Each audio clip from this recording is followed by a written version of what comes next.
Today I'm going to be talking about all the backlist books I want to read in 2025. I want to start this video by looking at my backlist TBR for 2024, seeing which ones I read, how they went, some reflections on them, and then I will tell you about how that informs what I want to read in 2025. I'm a big reader of front list titles. I primarily read books that were published in the year that I'm reading them. The next biggest chunk is books that were published just 1 year prior, so very recently published things. I like to make a concerted effort to sprinkle in more backlist books into my reading because there's so many books that have been published. There's so many things I want to read. I just get excited about the new stuff. So I like to have a little goal of some of the older titles that I want to read throughout the year. I enjoyed doing this in 2024. I picked out 10 books. I read most of them, and it's something that I want to repeat for 2025. I thought about sitting down and getting really organized with this video and pulling the data and what was my average rating of these books and how can that inform common themes and years that I saw really great successful reads for me and years I want to read from more, authors I want to read from again. I didn't really want to do that. I'm kind of tired right now. It's January. Aren't we all tired? I think we're all tired. So this is just going to be a little chatty video, and it's just going to be on vibes because I know I do love to do data. I do love to do a spreadsheet, but today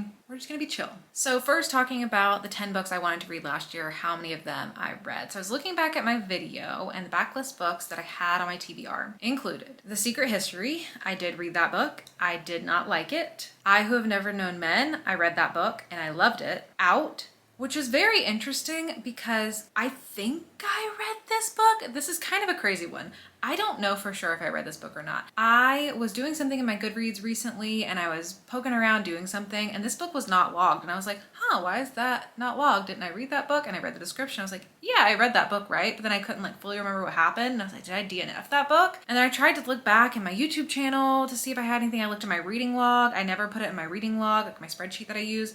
So theoretically, I may or may not have read this book. I'm not totally sure. If you happen to remember me talking about this, in a wrap up at any time in the last year or something, let me know down below. I don't remember. It's probably most likely that I DNF'd it. So that one's a question mark, but it definitely was not memorable for me either way. The Devotion of Suspect X, I read that one. I thought it was okay. Fish Swimming in Dappled Sunlight, I read that one and enjoyed it, / thought it was okay. Night Film, I recently tried to read that one and I DNF'd it.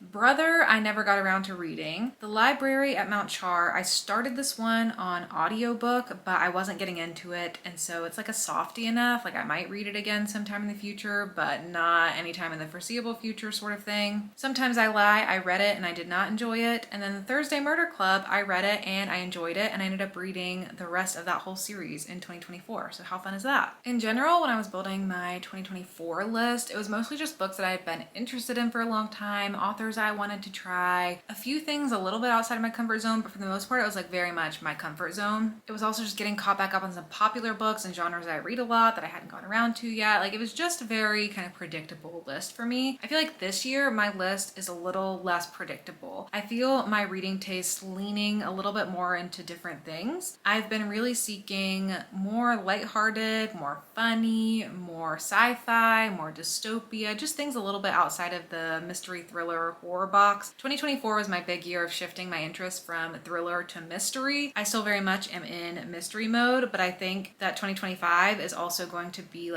continuing to explore series more, which is something I did for kind of the first time in 2024. Not the first time ever, but for the first time in a long time. And just getting more into unique books. I just want to read things that feel like unique concepts, which is why I'm interested in leaning into sci-fi or dystopia or general fiction. Just weird concepts, books where I start them and I don't know where it's going to go. I don't know why I'm craving series also, but I'm just really craving getting lost in some series. So there's a lot of books on this list that are part of a series. I think honestly most of them are part of a series, and that's something I want to do more in 2025 is start series more often, because I get so caught up in wanting to read a full series before moving on to something, and sometimes I might read the first book in a series and not want to continue, and that's totally fine, but I just don't give myself the opportunity to know that. So I want to explore more series in 2025. I want to explore outside of my comfort zone a little bit more. I want to try to read things that have more unique concepts. I want to try new authors. I want to read from authors I've read from before. I want to read some older stuff that's really popular that I can't believe I haven't read yet. It's kind of a mix of all those things.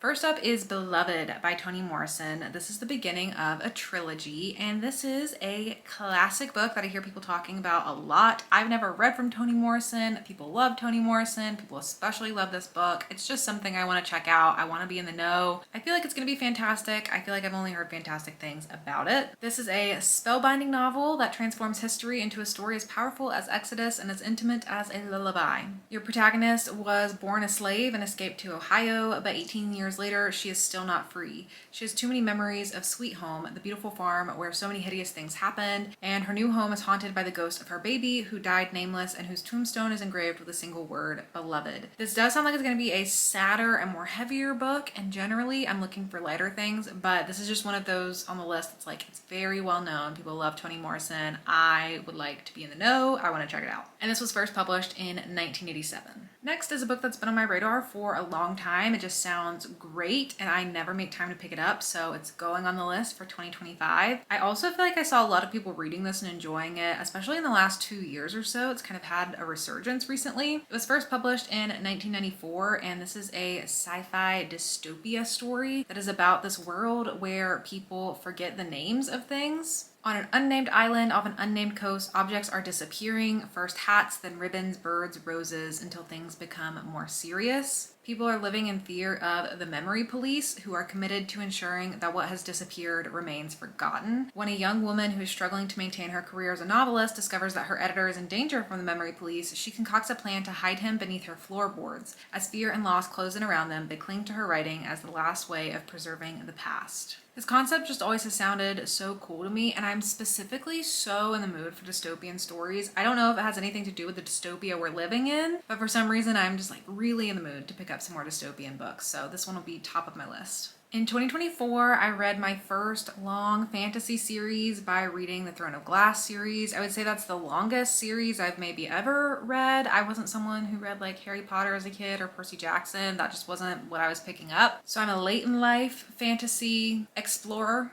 I don't know if I love fantasy yet, but I'm definitely interested in reading some more series. I watched Game of Thrones for the first time last year. I know that might sound crazy, but I've never had really watched it before. I watched the whole show through last year, obsessed with it. Thought about reading the books, don't think I can handle the fact that they are not finished. So I was looking for a fantasy series that I would want to read, and this is the one that stood out to me. I would like to check out Robin Hobb, and I would like to start with Assassin's Apprentice, which seems like the correct place to start. If I'm wrong, tell me below, but I'm pretty sure this is the right place to start. This is the beginning of the Farseer trilogy. It was first published in 1995, and I honestly don't even fully know what the vibes are of this series, but there's an assassin, and Throne of Glass had an assassin, and I vibed with that, so maybe I'll vibe with this. In a faraway land where members of the royal family are named for their virtues they embody, one young boy will become a walking enigma. Born on the wrong side of the streets, Fitz, son of chivalry Farseer, is a royal bastard cast out into the world, friendless and lonely. Only his magical link with animals, the old art known as the wit, gives him solace and companionship, but the wit, if used too often, is a perilous magic and one abhorred by the nobility. So when Fitz is finally adopted into the royal household, he must give up his old ways and embrace a new life of weaponry, scribing, courtly manners, and how to kill a man secretly as he trains to become a royal assassin. Hopefully I don't regret making this my next choice for the next fantasy series I want to foray into, but it seems like a good option. People have a lot of good things to say about Robin Hobb.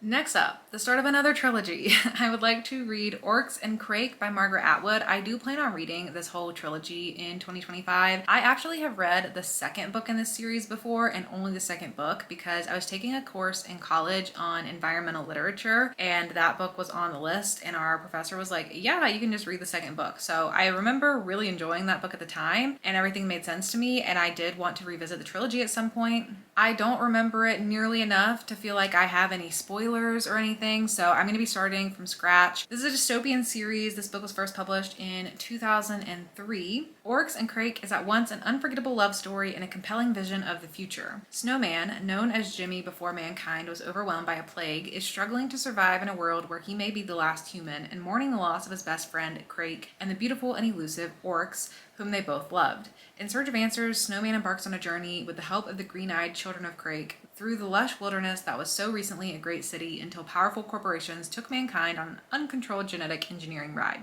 This one feels like a surefire win because I know I've enjoyed the series before, so Should be pretty straightforward. Just want to go back and finally read the whole trilogy all the way through. One of my favorite books of all time that sits on the very top of my shelves on my favorite books row is Confessions by Minato. So I want to read more from this author. I still have only read that book. I would like to check out Penance. This was first published in 2009 and it's another mystery thriller suspense kind of book. It's a story about 4 women who are haunted by a childhood trauma. When they were children, they were tricked into separating from their friend Emily by a mysterious stranger, and then the unthinkable occurs. Emily is found murdered hours later. They weren't able to accurately describe the stranger's appearance to the police after Emily's body was discovered. Asako, Emily's mother, curses the surviving girls, vowing that they will pay for her daughter's murder. Like Confessions, Penance is a dark and voice-driven tale of revenge and psychological trauma that will leave readers breathless. It does feel like Confessions gives a pretty high ceiling to live up to, but it's been so long since I last read Confessions that I feel like I'll be able to read this without fully comparing it directly to Confessions. I'm glad I've left a good amount of time between them so I can approach this book as its own thing without just like comparing it bit for bit.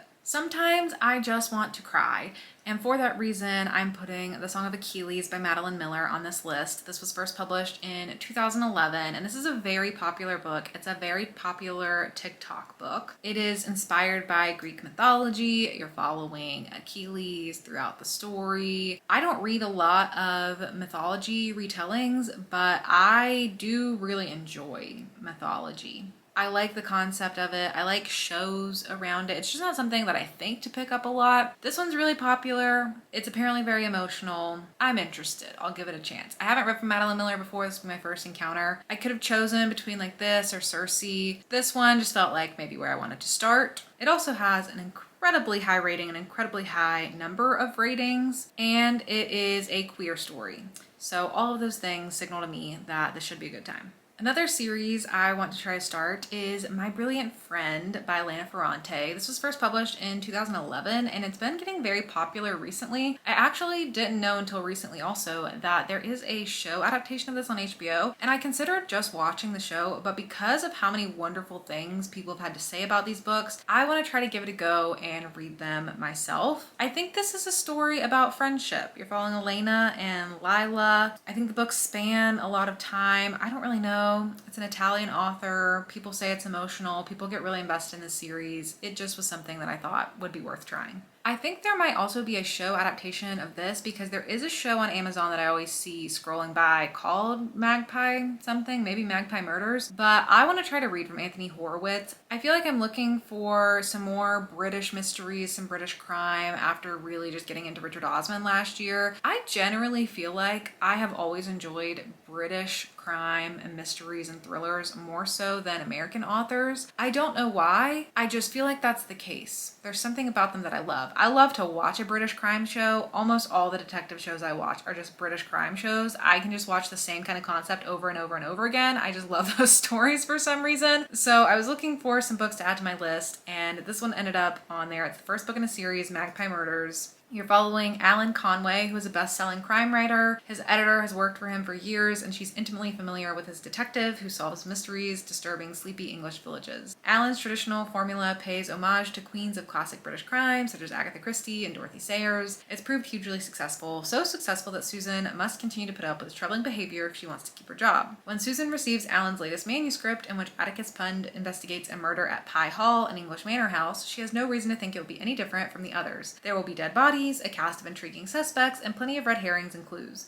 But the more Susan reads, the more she realizes that there's another story hidden in the pages of the manuscript, one of ambition, jealousy, and greed, and that soon it will lead to murder. It sounds like a good time. If you know of any other books that kind of have this vibe, let me know. I would love to add them to my list because I'm just looking for more kind of like cozy crime things to read. I would also like to make an even stronger concerted effort this year to read more diversely within the mystery and thriller genres. If you look at all of the new thrillers that are being published each year, the most popular things are so aggressively, predominantly white authors. If you look at the Goodreads Choice Awards over the years, if you look at like the best thriller books of the year's list from anyone who's compiling those lists, it is so aggressively majority white authors with like sometimes maybe one or two authors of color, maybe. And because that's what's popular and that's what's getting published, you can easily get caught in this cycle of just not reading very diversely in those genres.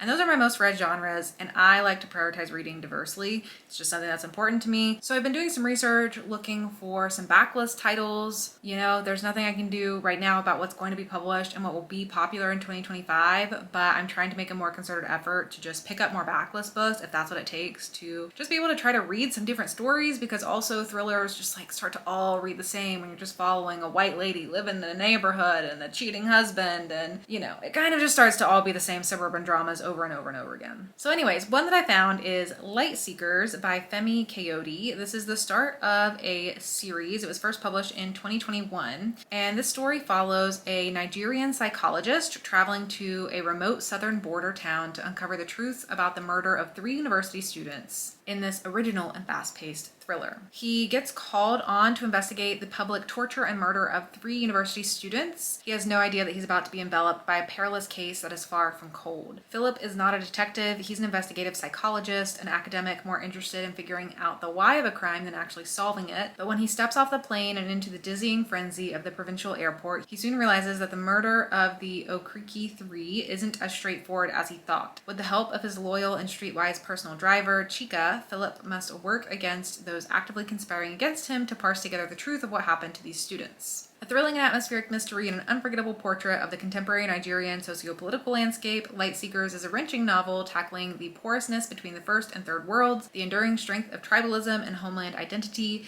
and the human need for connection in the face of isolation. I don't think I've ever read a mystery thriller set in Nigeria, so this should be something new to explore and something new to learn about. And then similarly, and last on the list, is Her Name is Night by Yasmin Ngo. This was also first published in 2021, and this is also the start of a series. This was her debut novel, and this is a series following an elite assassin heroine on a mission to topple a human trafficking ring and avenge her family. I typically don't love to read books about human suffering, so human trafficking is something that kind of stands out to me, and I'm like, ooh, I don't know if I'm gonna love that, but I do like a story of revenge, and you know, we're continuing on this train of reading about assassins, so maybe this will really work for me. Stolen from her Ghanaian village as a child, Nina Knight has plenty of motives to kill. Now an elite assassin for a powerful business syndicate called the Tribe, she gets plenty of chances. But while on assignment in Miami, Nina ends up saving a life, not taking one. She emerges from the experience a changed woman,